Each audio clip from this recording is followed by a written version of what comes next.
The COLA increase this year for those on Social Security benefits could be record breaking. President Vladimir Putin of Russia threatens the United States with World War III and nuclear attacks. The railroad makes a major good news announcement. And the CIA held a secret meeting in the basement of the US Capitol this week, and nobody knows why. All of this and more in today's news update.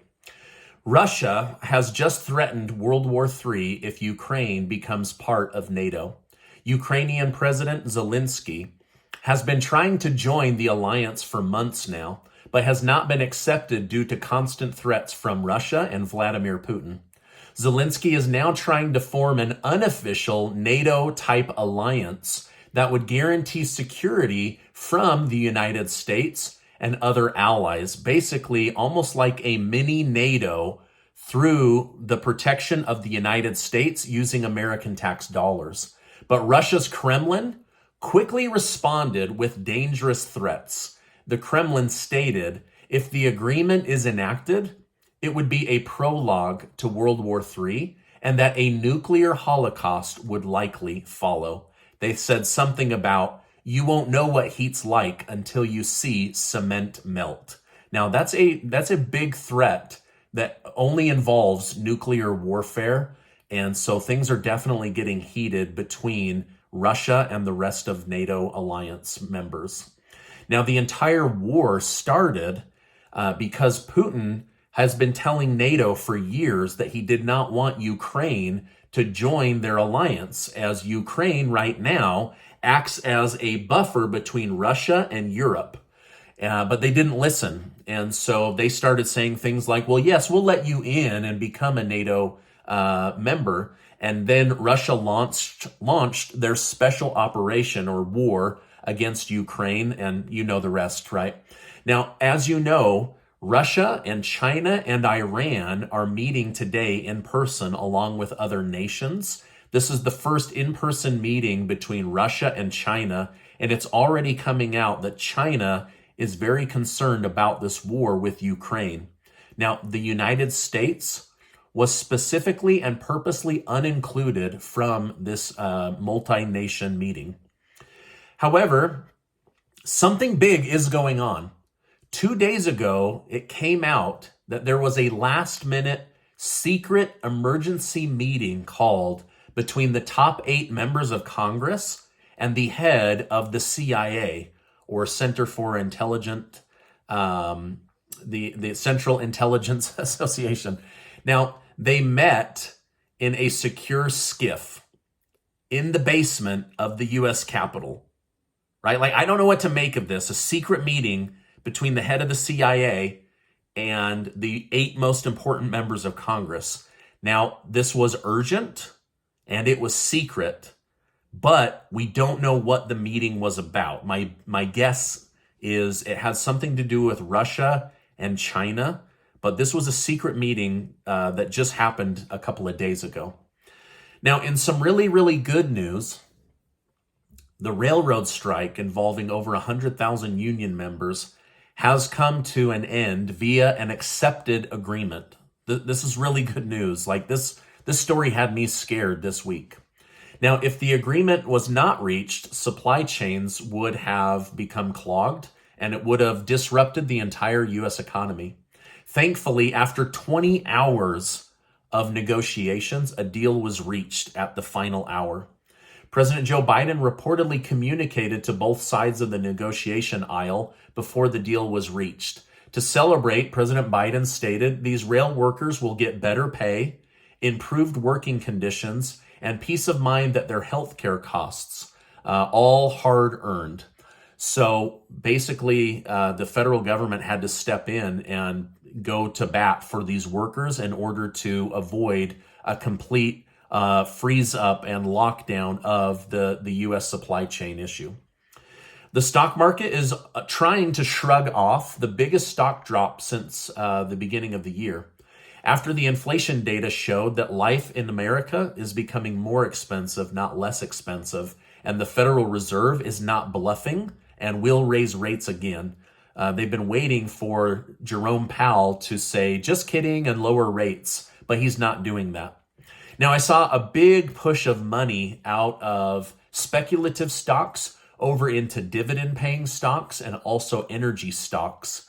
Now, a few stocks that I've shared with you in the past, Energy Transfer, ET, and PAA, or Plains All-American Pipeline, each rose about 4% in just the last 2 days as people go from fear over to dividend-paying energy stocks that will likely continue upwards. So just something that I saw. I also noticed that gold and silver saw a big drop on the inflation data. Now, that's not supposed to happen. Gold and silver have been acting in opposition to the typical role that they play.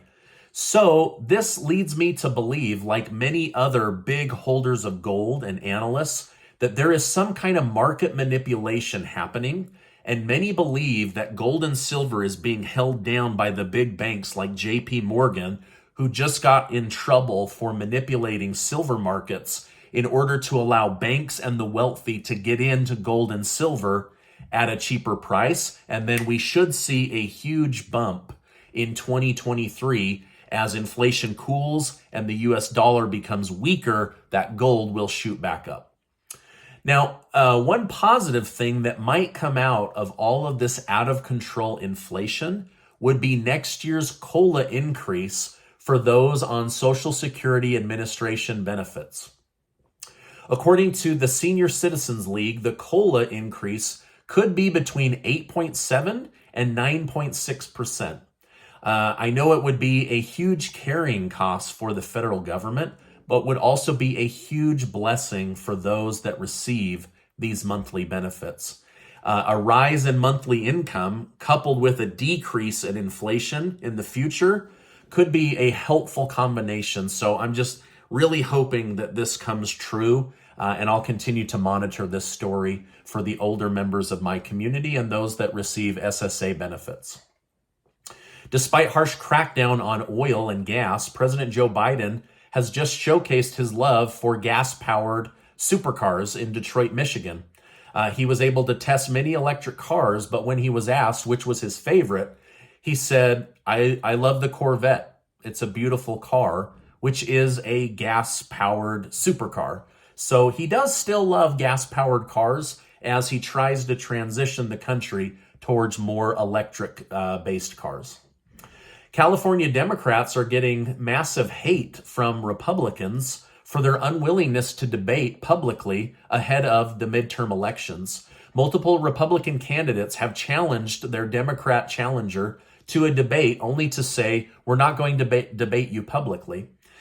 This was brought forward by Breitbart News, showing that a large portion of our democratic system is these public debates so that people can see what he believes in or what she believes in or what this person's push will be or where they want to cut spending or increase taxes. This is where you really find out where somebody stands and if your values are in line with their values. But every single Democrat in the state of California has rejected debating this year, which is kind of weird, right? But it's not unheard of because the Republican National Convention said for the 2024 election, we're not going to do these public debates because they say that they're biased based on always picking left-wing moderators. So anyway, lots of changing. I mean, I don't really care about the debates personally, but this is a big story in the news today.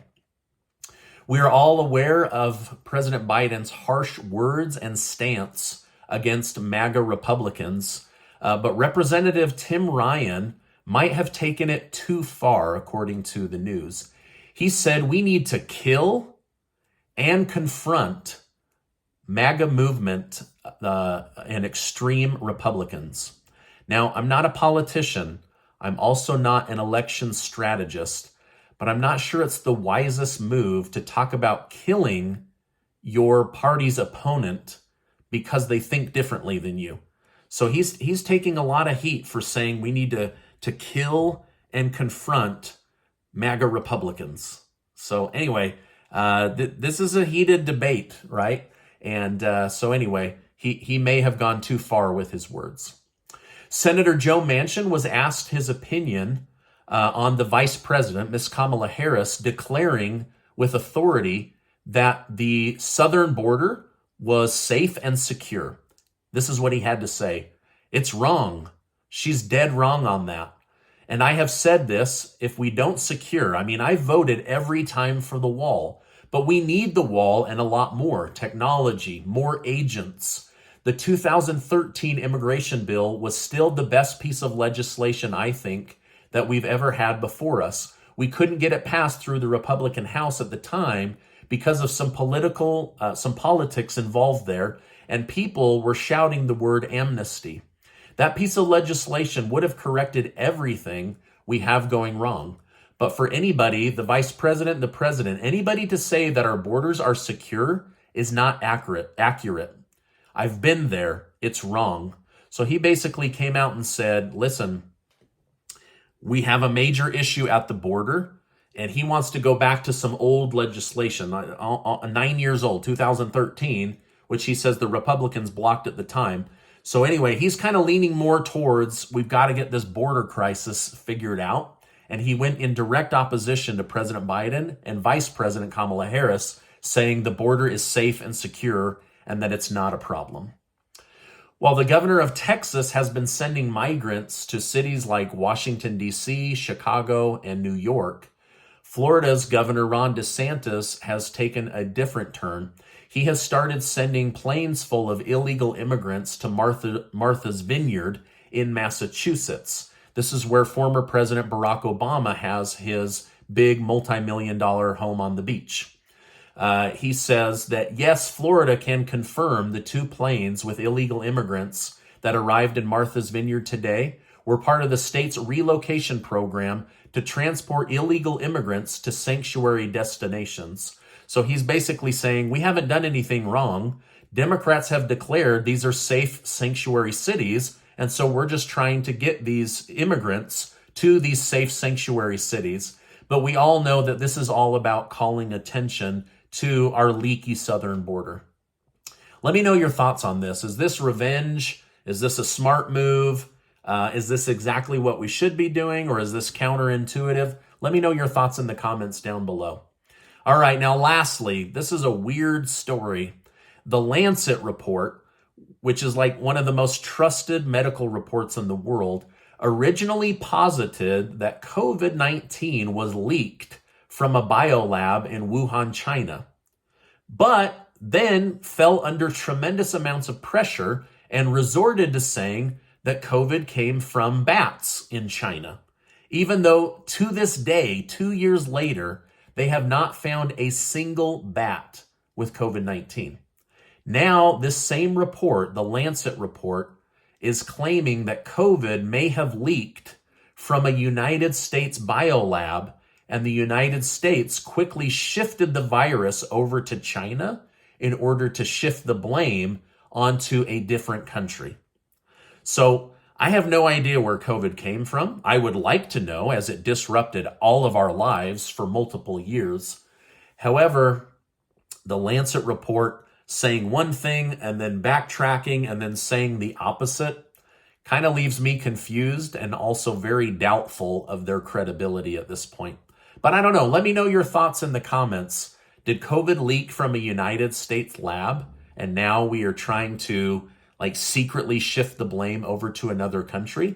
Or did this originally come from China, whether naturally or unnaturally through a lab leak? Let me know your thoughts in the comments down below. Now, this is my update for today. As I know more, I will definitely come on and share more with you. Make sure to take 20 seconds to sign up to be one of the winners of the $6,000 in cash that Casey and I are giving away thanks to generous video sponsors. There's going to be 20 winners, and we're excited to give that money away. I'll make sure to leave a link down below. Now, before you go, I just want to remind you that you are amazing. I know there's a lot going on, so never forget your value and your worth. You are amazing, and I appreciate you being in my community, and I will see you on the next video.